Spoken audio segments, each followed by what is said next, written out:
Episode 186 Ananya और अनजान आदमी।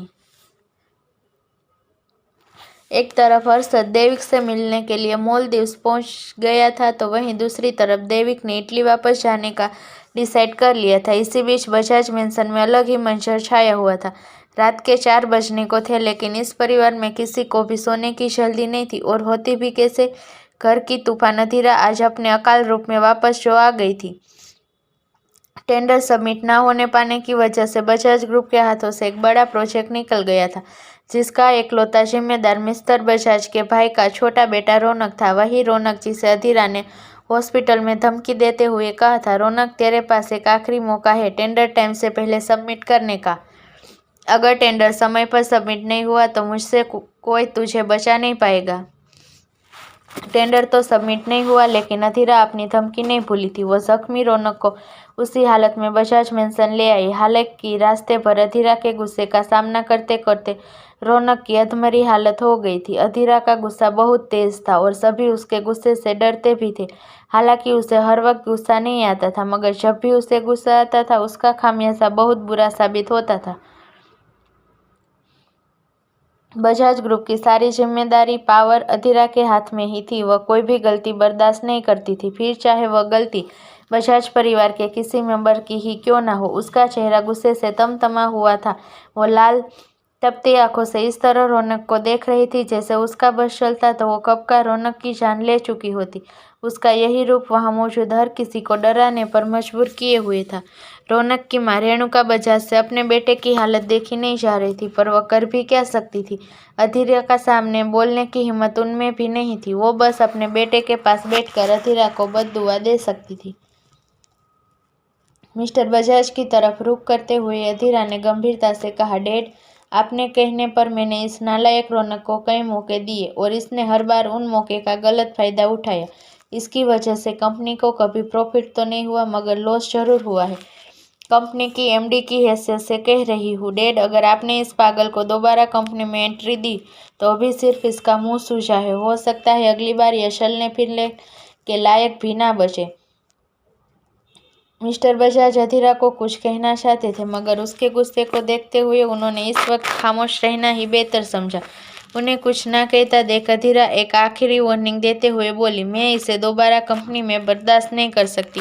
उम्मीद करती हूँ आप सभी को मेरी बात समझ में आ गई होगी। इतना कहकर अधीरा वहां से चली गई। अधीरा के जाते ही कल्याणी बजाज खुद को बोलने से रोक नहीं पाई। रेणुका और रौनक की तरफ देखते हुए उन्होंने उनका मजाक उड़ाते हुए कहा, बच्चों को अगर सही समय पर सही शिक्षा ना दी जाए तो अक्सर बच्चे ऐसी गलतियां करते रहते हैं। रेणुका, तुमने तो कहा था तुम्हारा यह छोटा बेटा बहुत समझदार और सुलझा हुआ लड़का है। क्या समझदार और सुलझे हुए लोग घरेलू मसलों के कारण कंपनी को बर्बाद करने की कोशिश करते हैं? मिसिस कल्याणी रेणुका से ऐसे बात कर रही थी जैसे वो उनके लिए कोई अजनबी हो। खैर, उन्होंने कभी रेणुका और उसके बच्चों को अपने परिवार का हिस्सा माना भी नहीं था। भाभी, रौनक अभी बच्चा है, वो नहीं समझ पाया होगा। उसकी सेक्रेटरी उसे बेवकूफ़ बना गई। रौनक के डैड मिस्टर मृदुल ने रौनक की गलतियों पर पर्दा डालने की कोशिश की। अर्जुन, जो लंबे वक्त के खामोशी से बैठा फोन में गेम खेलते हुए अपने परिवार की नौटंकी देख रहा था, अपने अंकल की बात सुनकर खुद को हंसने से रोक नहीं पाया। सोफे से उठते हुए उसने मृदुल से कहा, यह बात आपने 100 आना सही कही। रौनक अभी नादान है। रौनक ही क्यों, आपके बाकी दोनों बच्चे वो भी तो नादान है। कितनी अजीब बात है ना, आपके तीनों बच्चे गलतियां करने के बाद नादान बन जाते हैं, वरना बाकी के समय तो वह दुनिया के सबसे समझदार इंसान होते हैं। अर्जुन का हर एक शब्द तंज भरा था। उसकी बातें दिल पर लग जाने वाली थी। उसने गुस्से में अर्जुन को देखा और हंसने लगा। यह हंसी कम फ्रस्ट्रेशन और गुस्सा ज्यादा बयां कर रही थी। मृदुल ने अर्जुन से कहा, तुम जो खुद पिछले 3 साल से गायब थे और कंपनी के हर एक मामले से दूर थे, मैं पूछता हूँ तुम्हें बीच में बोलने का हक किसने दिया? अर्जुन, मेरे बच्चों की गलतियां गिनाने से पहले मुझे तुम बताओ, तुमने कंपनी के लिए आज तक क्या किया है? मृदुल की बातों पर नाराज या उसकी बातों का जवाब देने की बजाय अर्जुन मुस्कुरा दिया। वो रात के इस समय किसी की भी साथ किसी भी बहस के मूड में नहीं था। वहां से जाते हुए उसने मृदुल की बातों को ऐसे इग्नोर कर दिया जैसे अक्सर सड़क पर चलते हुए इंसान सड़क के कचरे को नजरअंदाज करते हुए अपने रास्ते आगे निकल जाते हैं। अर्जुन के जाने के बाद कल्याणी जी भी वहां नहीं रुकी। मिस्टर बजाज जानते थे उनके परिवार का रवैया उनके भाइयों के परिवार के प्रति बहुत रूखा था और इसकी भी अपनी वजह थी। इसलिए उन्होंने कभी अपने बीवी बच्चों को अपने भाइयों के परिवार से अच्छे से बर्ताव करने के लिए मजबूर नहीं किया। अपने छोटे भाई से अपने बीवी बच्चों के बर्ताव के लिए माफी मांगते हुए मिस्टर बजाज बोले, मृदुल, मैं जानता हूँ अधीरा ने रौनक पर हाथ उठाकर गलत किया और इसके लिए मैं तुमसे माफी मांगता हूँ। इस पर मृदुल ने कड़वी हंसी हंसते हुए बोले, भले भैया, आपके माफी मांगने से मेरे बेटे की हालत ठीक तो नहीं हो जाएगी। मैं मानता हूँ उससे गलती हुई है, मगर आप भी जानते हैं वो नादान ना समझ है। अधीरा रौनक की बड़ी बहन है। अगर इससे कोई गलती हुई भी है तो वो इसे प्यार से समझा सकती थी, पर उसने ऐसा नहीं किया। अब तो मुझे लगने लगा है आपका परिवार हमें अपना परिवार का हिस्सा ही नहीं समझता। भाभी हर वक्त हमें नीचा दिखाती रहती है और अर्जुन हमारा मजाक उड़ाने का एक भी मौका नहीं छोड़ता। इस पर मिस्टर बजाज ने कहा, मैं समझता हूँ तुम पूरी तरह से गलत नहीं हो, लेकिन अब तुम्हें भी रौनक पर ध्यान देने की ज़रूरत है। अधीरा ने फैसला कर लिया है, वो रौनक को कंपनी में दाखिल नहीं होने देगी। मैं कुछ पैसे तुम्हारे अकाउंट में डलवा दूंगा। रौनक को कुछ समय के लिए यूएस भेज दो। कुछ महीने वहाँ काम सीखने के बाद उसे वापस बुला लेना। पैसे का नाम सुनते ही मृदुल का सारा गुस्सा ठंडा पड़ गया। रेणुका और रौनक की भी आंखें चमक उठी। मिस्टर बजाज की बातें मानते हुए मृदुल अपने परिवार के साथ बजाज मैंसन से चला गया। अगले दिन अनन्या सुबह जल्दी उठकर रिजॉर्ट के पुल के एरिया में आकर बैठ गई थी। सुबह की ठंडी हवाएं उसे सुकून दे रही थी। पुल के अराउंड कोई दीवार नहीं थी। वो वहां से समुद्र का खूबसूरत नज़ारा देख पा रही थी। इसी बीच अनन्या को एक आदमी दिखा जो पेड़ से टिककर खड़ा था और उसे ही देख रहा था।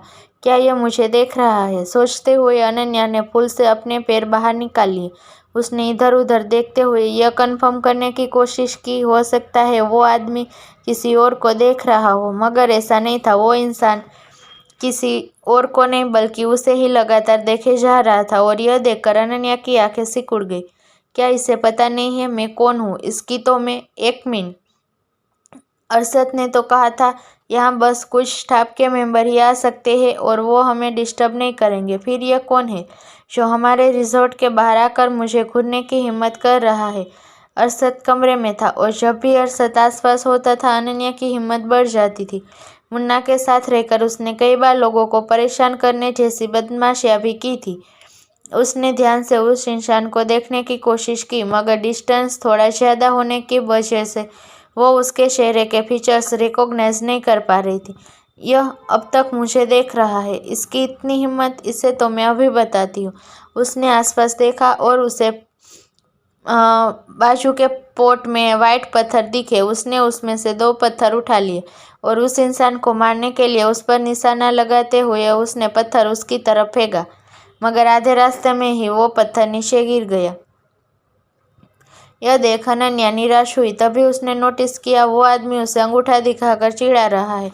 उसने एक और कोशिश की और नाकामयाब रहा। वही वो आदमी अनन्या पर हंसने लगा।